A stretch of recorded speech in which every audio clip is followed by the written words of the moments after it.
Hello friends, कैसे हैं आप सब? बढ़िया। आशा है आप सभी मस्त होंगे, स्वस्थ होंगे और खुश होंगे। आज हम देखने जा रहे हैं केमिस्ट्री में किसी भी मॉलिक्यूल में कौन सा संकरण है या कौन सा हाइब्रिडेशन है, इसका सरलतम तरीका क्या है जानने का। चलिए शुरुआत करते हैं। मैंने यहाँ पर बहुत से मॉलिक्यूल्स लिख रखे हैं। चलिए हम शुरू करते हैं। इसमें ये तरीका आपको अपनाना है कि जैसे मान लीजिए सबसे पहला मेरे पास लिखा है CH4 अर्थात मीथेन। ठीक है, तो इसमें जो भी परमाणु आपको दिखाई दे रहे हैं यानी जो भी एटम्स आपको दिखाई दे रहे हैं, उन एटम्स में आउटर मोस्ट इलेक्ट्रॉन कितने हैं आपको देखना है। यानी कि जैसे कार्बन है तो कार्बन के बाह्यतम कोश में इलेक्ट्रॉनों की संख्या, number of electron in outermost shell, ये आपको कैलकुलेट करना है। तो कार्बन के बाह्यतम कोश में इलेक्ट्रॉनों की संख्या, तो कार्बन का परमाणु क्रमांक होता है 6, एटॉमिक नंबर कार्बन का होता है 6। जब आप इसको इलेक्ट्रॉनिक कॉन्फ़िगरेशन तोड़ोगे, इसका लिखोगे जब आप, तो 2 4 में टूटेगा। तो कार्बन के आउटर मोस्ट में कितना इलेक्ट्रॉन हुआ? 4, तो यहाँ पे लिख दो 4।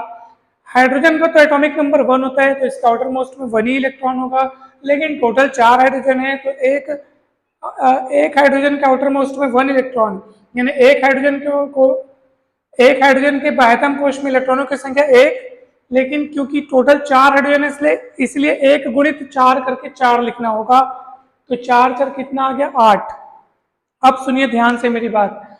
जब आप ये टोटल कर लेंगे, यानी कि किसी भी अणु में या किसी भी मॉलिक्यूल में जो भिन्न भिन्न परमाणु हैं, जो डिफरेंट डिफरेंट एटम्स हैं, उनके आउटर मोस्ट में इलेक्ट्रॉनों की संख्या यानी बाह्यतम कोश में इलेक्ट्रॉनों की संख्या जब आप लिख के टोटल कर लेंगे, तो उस टोटल को देखो कि वो कितना आ रहा है। ठीक है, अब जो टोटल आ रहा है ना, उसके लिए मैं आपको एक नियम बता रहा हूँ। वो नियम आप हमेशा याद रखेंगे। अगर वो टोटल आपका 8 या 8 से कम आ रहा है, ध्यान से देखिएगा, अगर वो टोटल आपका 8 या 8 से क्या आ रहा है? कम आ रहा है, तो समझ लेना कि मुझे 2 से भाग देना है, यानी 2 से डिवाइड करना है। ठीक है, और यदि ये योग जो है वो 8 से ज्यादा आ रहा है, तो समझ लिए मुझे 8 से डिवाइड करना है। ये आप सूत्र याद रखें। क्या कह रहा हूं हम, क्या कह रहा हूं मैं? यदि ये योग 8 या 8 से कम आ रहा है तो किससे डिवाइड करना है? 2 से डिवाइड करना है। और यदि ये योग 8 से ज्यादा आ रहा है तो आपको 8 से डिवाइड करना है। फिलहाल ये योग कितना आ रहा है? 8 आ रहा है, तो नियम क्या कहता है? 8 या 8 से कम आएगा तो 2 से डिवाइड करना है, यानी इसको आपको 2 से डिवाइड करना है। तो 8 को जब आप 2 से डिवाइड करोगे तो 2 चौके 8, और फिर ये कट पूरा, शेषफल 0 बचेगा। शेषफल अर्थात रिमाइंडर, तो 0 बच गया। और आपका जो भागफल आया है, तो कितने बार में डिवाइड हुआ है? 4 बार में। तो 4 बार में डिवाइड हुआ, इसका मतलब ये समझ लेना कि 1 S और 3 ठोक P। 4 आया, इसका मतलब 1 S और 3 बचे P। ठीक है, S में 1 क्यों लिखे सर? क्योंकि S शेल का जब ऑर्बिटल बनाते हैं तो एक ही डब्बा बनता है। P में कितने डिब्बे बनते हैं? P शेल में कितने मतलब सॉरी, P सब शेल में कितने ऑर्बिटल्स होते हैं? तो 3 ऑर्बिटल्स होते हैं। S सब शेल में केवल 1 ऑर्बिटल होता है। इसलिए जब 4 आपका ये आंसर आ रहा है ना, भागफल जब 4 आ रहा है, तो आप S 1 लिखेंगे, मतलब S केवल 1 ठोक, और जितने बच गए वो P, मतलब P लिखेंगे। अगर ये योग मान लो 5 आ रहा होता है, एक बात की बात, मान लो आप डिवाइड किए और डिवाइड करने पर मान लो 5 आता, तो एक ठोक S लिखते हैं। P 4 ठोक नहीं लिख सकते, P 3 ठोक लिखेंगे। ठीक है, क्यों P 3? P मैक्सिमम 3 हो सकता है, 3 से ज्यादा नहीं हो सकता। 3 से कम हो सकता है P, लेकिन ये योग 5 आ रहा है तो एक S लिखना पड़ेगा। P 4 नहीं हो सकता, P की अधिकतम जो लिमिट है वो 3 है। क्योंकि P सब शेल में कितने ऑर्बिटल्स होते हैं? तो 3 ऑर्बिटल्स होते हैं ना, तो P के मैक्सिमम 3 ऑर्बिटल ही हाइब्रिडेशन में पार्टिसिपेट कर सकते हैं, 4 तो इसमें होते ही नहीं है। तो लेकिन ये टोटल तो 5 आ रहा है सर, तो एक S, 3 ठोक P और 1 ठोक और बच गया वो D, है ना भाई। टोटल 5 करना है, 1 ठोक S हो गया, 3 ठोक P हो गया, 3 और 1 4 हो गया, तो एक और बच गया क्योंकि 5 करना था इसलिए एक D हो गया। तो sp3d हाइब्रिडेशन हो जाएगा। किसमें होगा? जिसमें डिवाइड करने पर कितना आता हो? 5 आता हो। चलिए देखते हैं अगला एग्जाम्पल। मैं आशा करता हूँ आपको समझ में आ रहा होगा। अगर अभी भी कोई डाउट है तो चिंता मत करो, अभी तो मैंने एक ही एग्जाम्पल लिया हुआ है, ये सारे एग्जाम्पल आपको समझाऊंगा। तो अगर किसी नियम में कोई डाउट होगा तो वो अगले एग्जाम्पल्स में आपको क्लियर हो जाएगा। बस आप बने रहिए और वीडियो को लास्ट तक देखिएगा। तो चलिए अब मैं इसको मिटा रहा हूँ।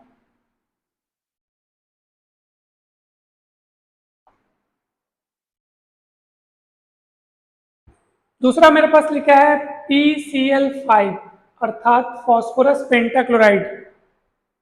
तो यहाँ पे आप देखेंगे कि फास्फोरस का एटॉमिक नंबर कितना होता है 15। तो 15 को जब आप तोड़ेंगे तो कितना टूटेगा 2 8 5 में टूटेगा ये। ठीक है, तो आउटर मोस्ट में कितने इलेक्ट्रॉन हो गए 5। फास्फोरस के आउटर मोस्ट में 5 इलेक्ट्रॉन, यानी बाह्यतम कोश में इलेक्ट्रॉनों की संख्या फास्फोरस के बाह्यतम कोश में इलेक्ट्रॉनों की संख्या 5। क्लोरीन का एटॉमिक नंबर 17, तो टूटेगा 2 8 7, तो एटॉमिक मतलब आउटर मोस्ट में इलेक्ट्रॉनों की संख्या 7, लेकिन टोटल 5 क्लोरीन है तो 7 गुणित 5 करना पड़ेगा, 35 हो जाएगा। 35 5 40, ये योग 40 आ रहा है जो कि 8 से ज्यादा है। 8 से ज्यादा है तो किससे डिवाइड करेंगे 8 से डिवाइड करेंगे। तो 40 को आप 8 से डिवाइड करेंगे तो 8 पंचम कितना होगा 40।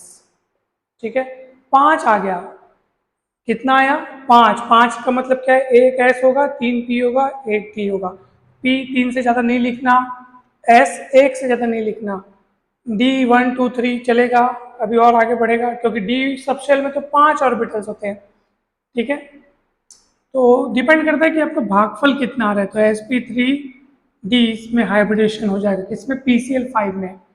नेक्स्ट का लिखा है NH3। चलिए NH3 का देखते हैं। NH3 में कौन सा हाइब्रिडाइजेशन है देखते हैं, चलिए। तो नाइट्रोजन का एटॉमिक नंबर 7, आउटर मोस्ट में इलेक्ट्रॉनों की संख्या 5, क्योंकि 7 को तोड़ोगे 2 5 में, तो 2 पहले कक्ष में यानी पहले शेल में और दूसरे शेल में कितने इलेक्ट्रॉन होंगे 5, तो 5। हाइड्रोजन का एटॉमिक नंबर 1, इसलिए आउटर मोस्ट में इलेक्ट्रॉनों की संख्या 1, लेकिन 3 हाइड्रोजन है आपके पास, इसलिए 3 गुणित 1 करना पड़ेगा, तो 3 आएगा यहाँ पे। ठीक है, नेक्स्ट 5 3 कितना हो गया 8। 8 है तो 8 या 8 से कम रहेगा तो 2 से डिवाइड करना है, तो 2 से डिवाइड करो तो 2 चौक 8।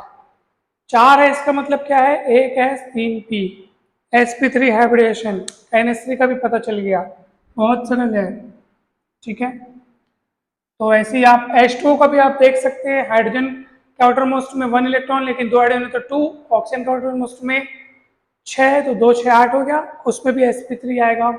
अगला लिख रहे हैं XeF2, मतलब जिनॉन डाइफ्लोराइड। ठीक है, तो जिनॉन के आउटर मोस्ट में कितने इलेक्ट्रॉन थे, तो इसके आउटर मोस्ट में 8 इलेक्ट्रॉन, और उनके आउटर मोस्ट में 8 इलेक्ट्रॉन हो गए। फ्लोरीन का एटॉमिक नंबर 9, तो 9 को तोड़ोगे तो 2 7, तो आउटर मोस्ट में कितने इलेक्ट्रॉन 7, 7 दूनी 14, 14 कितना हो जाएगा 22। ठीक है, अब 22 को कैसे तोड़ोगे सर, 22 8 से ज्यादा है तो 8 से डिवाइड करोगे, तो 8 से डिवाइड करो, 8 दूनी 16। ठीक है, कितना बचेगा 6, है ना भाई 6 है। अब क्या करोगे, तो 6, अब देखो ध्यान से, थोड़ा सा ध्यान से आपको समझना है, थोड़ा सा आपको ध्यान से यहाँ पे समझना पड़ेगा। और वो ये है कि देखो पहले योग कितना आया 22 आया, तो 22 आया तो मैंने 8 से डिवाइड किया, क्योंकि नियम कहता है 8 से ज्यादा होगा तो 8 से डिवाइड करना है, तो 8 से डिवाइड किया। 3 बार में तो जा नहीं सकता था क्योंकि 24 होना था इसको, तभी 3 बार में जाता। 22 है तो 2 बार में भाग जाएगा, तो 2 बार में भाग गया तो 8 दूनी 16, 22 में 16 के 6। अब जो 6 मिला है आपको शेषफल के रूप में, अब देखो गौर से इसको कि वो 6 है, यानी 8 से कम हो चुका है। तो जब 8 से कम हो जाए तो हमको फिर से 2 से डिवाइड करना चाहिए, तो अब आपको इसको 2 से डिवाइड करना है, क्योंकि वो चीज जो रिमाइंडर आया है, जो शेषफल आया है, वो जो कि 8 से कम हो चुका है, इसलिए आप इसको 2 से डिवाइड करोगे, तो 2 3 6 कट जाएगा। 3 2 टोटल कितना हुआ 5, 5 मतलब sp3d, sp3d ये हाइब्रिडेशन होगा इसमें। ठीक है, चलिए आगे बढ़ते हैं।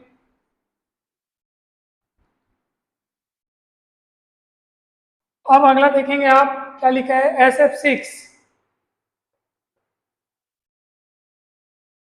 SF6 तो बताइए SF6 का कितना होगा, SF6 में कौन सा हाइब्रिडेशन होगा, तो सल्फर का होता है 16, 16 इसलिए आउटर मोस्ट में 6, फ्लोरीन के आउटर मोस्ट में 7, लेकिन टोटल 6 है इसलिए 7 6 के 42, 42 6 48, 8 से ज्यादा है इसलिए 8 से डिवाइड करोगे, 8 6 के 48, 6 6 मतलब 1 S 3 P और 2 D। ठीक है, इस तरीके से इसमें हाइब्रिडेशन निकलेगा। अगले वाले में sp3d3 आएगा, आप लोग चेक करिएगा। अब मैं आयन वाला बताता हूँ, यानी ये वाला बताता हूँ, थोड़ा ध्यान दीजिएगा। SO4 2 माइनस, जी हाँ दोस्तों, SO4 2 माइनस यानी सल्फेट आयन है ये। इसमें कौन सा हाइब्रिडेशन होगा यानी कौन सा संकरण होगा ये आपको बताना है। इसके लिए आपको क्या करना पड़ेगा, नियम तो वही है कि जितने भी आपको परमाणु उसमें दिख रहे हैं उनके आउटर मोस्ट में इलेक्ट्रॉनों की संख्या लिखनी है, यानी कि बाह्यतम कोश में इलेक्ट्रॉनों की संख्या लिखनी है। तो सल्फर का परमाणु क्रमांक 16 होता है, 16 को तोड़ोगे तो 2 8 6 में टूटेगा। आउटर मोस्ट में इलेक्ट्रॉनों की संख्या 6 है। ऑक्सीजन में भी आउटर मोस्ट में इलेक्ट्रॉनों की संख्या 6 है, लेकिन चार ऑक्सीजन है, इसलिए 6 चौके 24। एक ऑक्सीजन का परमाणु क्रमांक 8 हो गया तो तोड़ोगे तो 2 6 नहीं टूटेगा, 2 6 में नहीं टूटेगा क्या। और आउटर मोस्ट में 6 इलेक्ट्रॉन नहीं होंगे क्या, लेकिन 4 ऑक्सीजन है, इसलिए 6 चौके 24। अब देखो ये बाकियों से अलग क्यों है, क्योंकि इसमें आयन लगा हुआ है, चार्ज लगा हुआ है। तो अगर आपको माइनस चार्ज दिखेगा तो जितना माइनस दिखेगा ना उतना यहाँ प्लस करना है। जैसे 2 माइनस दिखेगा तो यहाँ +2 कर देना है। अगर वहां प्लस दिखे तो जितना प्लस दिखता है ना उतना आपको यहाँ माइनस कर देना है। जैसे वहां पे आपको 3 प्लस दिखता तो समझ जाओ यहाँ पे 3 माइनस कर देते, उल्टा करना है। अभी -2 दिखा तो मैं यहाँ +2 कर दिया। अब कितना होगा, 24 6 30 तो 32। 32 जो है वो 8 से ज्यादा, इसलिए 8 से डिवाइड करूंगा। 8 चौके 32, 8 चौके 32 तो कट जाएगा। 4 है, इसका मतलब क्या होगा, 4 आया, इसका मतलब क्या होगा sp3, एक S और 3 P। इस तरीके से आप हाइब्रिडेशन पता कर सकते हो। CO3 2 माइनस यानी कार्बोनेट आयन का आप पता करना। और मैं आपको अगला बता रहा हूँ, अब ये आपका होमवर्क है, ठीक है। इसमें कौन सा हाइब्रिडेशन है वो आपको पता करना है। और चलिए नेक्स्ट देखते हैं H3O प्लस, ठीक है, हाइड्रोनियम आयन। अब इसका कितना होगा चलो देखते हैं। तो हाइड्रोजन का एटॉमिक नंबर 1, लेकिन 3 है। आउटर मोस्ट में भी इलेक्ट्रॉन 1 लेकिन 3 है, टोटल तो 3। ऑक्सीजन का 6 है, यहाँ प्लस चार्ज है तो उतना माइनस कर दो। सिंगल प्लस है इसलिए यहाँ पे माइनस किया। 6 3 9, अगर यहाँ माइनस होता तो यहाँ मेरे को प्लस करना पड़ता। चार्ज का जस्ट अपोजिट काम करना पड़ेगा आपको। जितनी संख्या यहाँ पर रहेगी उतनी संख्या यहाँ पे प्लस या माइनस करना पड़ेगा। प्लस चार्ज तो माइनस, माइनस चार्ज तो उतना ही प्लस करना पड़ेगा। 6 3 9, 9 में क्या 8, 8 है तो 8 है तो आपको 2 से डिवाइड करने पड़ेगा। 2 चौक 8 कट जाएगा, 4 है मतलब sp3 हाइब्रिडेशन, ठीक है। अब ये वाला आपका अगला वाला होमवर्क हो गया। सब होमवर्क करेंगे, मुझे बताएंगे कमेंट में कि किसने किसने होमवर्क कर लिया। इसको पता करना है, इसको पता करना, और IF7 को आपको पता करना है। ये 3 हाइब्रिडेशन मुझे आप पता करके बताएंगे। वीडियो कैसा लगा जरूर बताएं कमेंट करके। वीडियो अच्छा लगा हो तो लाइक भी करें, चैनल को सब्सक्राइब करें, वीडियो को शेयर करें। समझाते समझाते अगर मुझसे कोई त्रुटि हो गई हो तो जरूर मुझे बताएं, ताकि मैं नेक्स्ट वीडियो में उन त्रुटियों को सुधार सकूं। आप सभी का बहुत बहुत धन्यवाद।